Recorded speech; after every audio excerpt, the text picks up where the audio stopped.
안녕하세요. 이번 시간에는 본격적으로 강의에 앞서서 2016년도 제19회 주택관리사 민법을 강의하기 전에 과목 소개와 학습 목표의 시간을 가지겠습니다.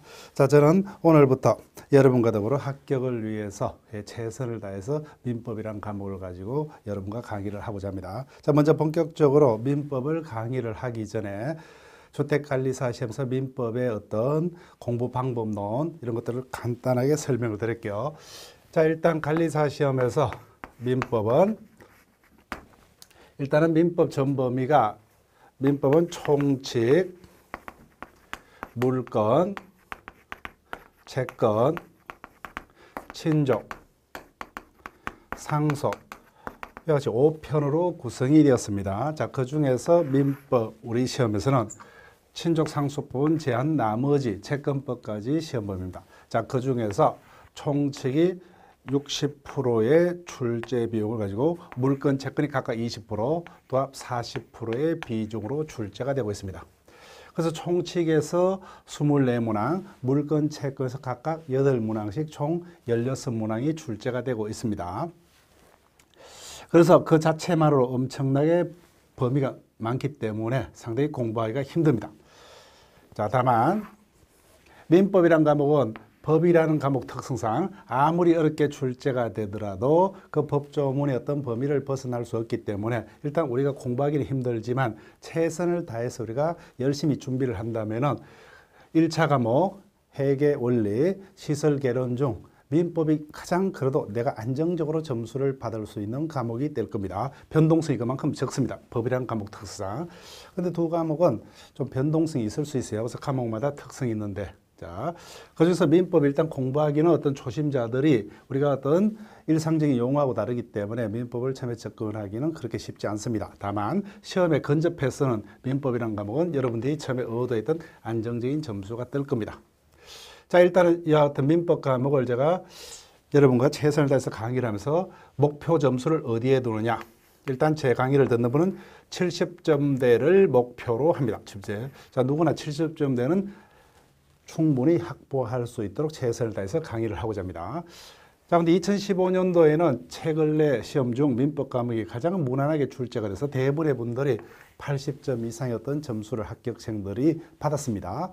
근데 2016년도 19회 시험에도 그와 같은 어떤 보장을 할 수 있겠느냐는 겁니다. 자, 거기까지는 너무나 우리가 이제 기대가 무리고 일단 평균적으로 우리가 안전적으로요, 이 점수대를 확보하자. 그러면 민법이란 과목 때문에 우리가 관리사 시험 1차 시험을 불합격한다. 이런 우는 있을 수가 없죠. 그죠? 그래서 민법이 7점 이상을 충분히 받으면 나머지 과목을 여러분들이 적당하게 조절하면 충분히 어떤 관리사 시험의 절대평가라는 이와 같은 시험 방식을 뭐요? 우리가 활용을 한다면 안정적으로 합격을 할 수 있을 겁니다. 따라서 우리가 치른 시험은 상대평가가 아닌 절대평가이기 때문에 각 과목 뭐요? 명가락 없이 평균 60점만 확보하면 되기 때문에 이와 같은 점수로 확보하면 충분히 가능하다 생각합니다. 따라서 16년도 19회차 시험은 2015년보다는 조금 상당히 어려워질 거다, 그죠, 민법. 그렇지만 법이란 과목 성격상 우리가 노력하면 70점대까지는 우리가 확보를 할 수가 있겠다, 그죠. 다행히 또 2015년도와 같이 무난하게 출제가 되면 80점 이상 고득점도 우리가 현실적으로 대부분의 분들이 받을 수 있기 때문에 그럼 더욱더 더할 나위가 없습니다. 자, 그럼 어떻게 공부를 할 것이냐. 채권법까지 시험 전범위지만 아직까지 현실적으로 뭐요? 총칙이 대부분의 문항들이 출제가 됩니다. 자, 총칙은 조문이 1조부터 184개의 조문으로 되어 있어요. 그래서 184개의 조문으로 이루어졌는데 여기서 24문항이다, 그죠? 그럼 최소한 우리가 184개 조문 중 시험에 근접한 60개 조문이라든지 뭐 70개 조문을 우리가 정확히 분석하면 대부분의 문제가 거기에서 출제가 될 겁니다. 다만 총칙은 많은 숫자의 문제가 출제되고 계속해서 총칙 파트를 위주로 우리 시험에서 진행되어 왔기 때문에 총칙은 상당히 어떤 깊이 있는 범위까지 출제가 될 거예요. 따라서 총칙의 대부분의 어떤 지문들은 답을 판례로 구할 겁니다. 판례. 그래서 총칙에서는 어떤 주요 논점은 판례 결론까지 우리가 깊이 있게 공부를 해야 됩니다. 자, 그런데 물권, 채권은 범위가 엄청나게 넓습니다. 어떤 국내에서 이런 시험 중에서 어떤 민법 과목이 전범위를 대상으로 치러지는 시험은 당연히 어떤 법률 전문가를 뽑는 변호사 시험이라든지 사법 시험이라든지 법무사 시험 이런 시험만 전범위를 대상으로 하고 나머지 어떤 성인들을 대상으로 해준 민법 과목에서 여기까지 어떤 범위가 되는 시험은 거의 없습니다. 그래서 우리 시험은 엄청나게 범위가 넓어요. 중개사 시험만 하더라도 총칙이 우리는 총칙 전범위가 시험 범위인데 거기서 한 반절 정도만 시험 범위입니다.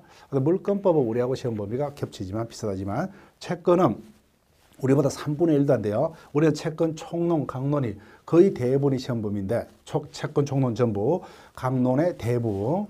그런데 중개사 시험은 총론 자체는 시험 범위가 아니에요. 강론도 일부 주요 부분만. 그렇기 때문에 엄청나게 어떤 범위가 넓습니다. 근데 범위는 방대함에도 불구하고 뭐요? 문항수는 각각 물권법에서 8문제, 채권법에서 8문제니까 어떻게 공부를 합니까? 큰 주제 위주로 조문과 개념 위주로. 그래서 물권 채권법은 개별적인 어떤 판례가 답이 되는 어떤 지문은 16문항 중 뭐요? 거의 떠봐야 한 2문항 정도가 최대로 예상할 수가 있습니다. 그래서 물권 채권법은 상대적으로 우리는 큰 주제 위주로 조문과 어떤 개념 위주로 접근하면 충분하다는 겁니다. 그래서 어떻게 공부를 하느냐? 일단은 전범위가 시험 범위이지만 일단 현실적으로 우리 시험은 여기까지가 시험 범위다. 이렇게 생각을 해서 뭐요? 총칙 파트에서 내가 원하는 대부분의 어떤 점수를 확보를 해야 됩니다. 자, 심하게 말하면 총칙은 뭐요? 24문항을 전부 다 맞춰버리면 어떻게 됩니까? 그럼 이미 거기서 그냥 우리는 게임이 끝났죠. 그죠? 이미 60점을 넘었기 때문에 물권 채권은 신경 쓸 필요가 없죠. 근데 현실적으로 그래 하기는 힘들기 때문에 총칙에서는 몇 문제를 목표로 하느냐? 20문항을 목표로 우리가 공부를 할 겁니다. 그럼 20문항이 총칙에서 확보가 된다면 뭐요? 물권 채권은 거의 반절 정도만 우리가 확보하면 원래 목표했던 70점 문항이 넣어버리죠. 근데 대부분의 수험생들은 물권 채권 50% 이상은 충분히 확보를 할 수 있어요. 그렇기 때문에 안정적으로 70점대 이상으로 갑니다.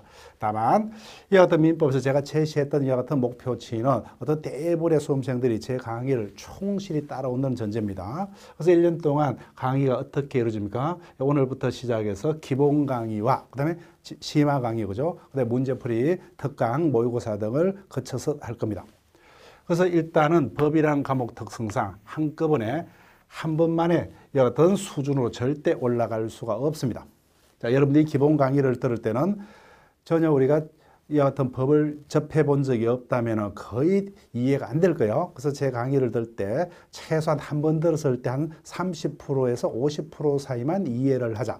이렇게 여러분들이 욕심을 내고 접근하세요. 그러다가 이해 안 되면 다시 또 한 번 되돌려서 듣고 조금 그다음부터 또 이해력이 조금 더 추가가 되겠죠. 그 다음 들을 때는 조금 더 한 10% 더 추가해서 이해를 하고. 그래서 최종 여러분들이 문제풀이반이 진행되기 전까지 심화반까지 여러분들이 그때까지 여러 번 반복해서 들었다면 제 강의를 듣는 데는 이해하는 데 크게 문제가 없습니다. 대부분은 이제는 여러분들이 가만히 있더라도 들립니다. 그 수준. 근데 문제를 풀면은 아직까지도 40점대에서 50점대 사이로 여러분들의 점수가 형성되는 게 정상적입니다. 정상적. 자, 그러면 왜 그러느냐? 아직 본격적으로 어떤 연습이 안 됐기 때문입니다. 어떤 전반적으로 책을 보면 대부분 알지만 문제 연습이 안 됐기 때문에 이 수준입니다. 그런데 문제는 문제풀이반에서 우리가 적응을 하면 갑자기 거기서 뭐요? 내가 원하는 60점대 이상 점수가 확 뛰어오릅니다. 이게 법과목의 특성이에요. 특성. 그래서 여러분들이 꾸준히 어떤 기본 강의, 그 다음에 심화 강의, 문제풀이 강의, 그 다음에 마지막에 최종 정리 특강, 어떤 모의고사로 연습, 이렇게 쭉 1년의 과정을 저와 따라온다면 극단적인 상황이 아니고는 대부분의 어떤 수험생들은 여기에 수렴이 될 겁니다. 다만 개인이 타고난 적성이 있어요. 그죠? 그 적성이 있기 때문에 나는 법 과목의 적성은 추도 아니더라. 그러면은 그런 분들 극소수에는 아무리 열심히 하더라도 어떻게 점수가 안 되는 경우도 있어요. 근데 대한민국의 대부분의 분들은 어떤 적성이 어느 한쪽에 치우치기보다는 대부분 무난한 어떤 평균적인 적성을 가지고 있기 때문에 대부분의 분들은 그 과정을 1년을 충실하게 진행된다면 이 점수를 확보를 할 수가 있을 겁니다. 근데 만약에 내가 적성이 지나치게 이 법과목이 적성이 아니다. 그러면 나머지 적성이 있겠죠. 그죠? 나머지 여타 과목에서. 그러면 거기서 어느 정도 약간 고득점을 하고 민법에서 모자란 점수를 이렇게 채우는 방향으로 여러분들이 충분하게 계산하에 어떤 합격의 어떤 길을 열어갈 수 있을 거예요. 그러면 이와 같은 어떤 과목 속에 제가 여러분과 이 강의를 통해서 확보하고자 하는 여러분께 약속드릴 수 있는 이와 같은 점수치를 약속을 드리고, 그러면 이와 같은 그 어떤 계획하에 쉬었다가 우리는 기본 강의부터 차근차근히 진행을 합니다. 자, 이것으로서 과목 소개와 저희 어떤 학습 목표치는 소개는 여기서 마칩니다. 예, 수고했습니다.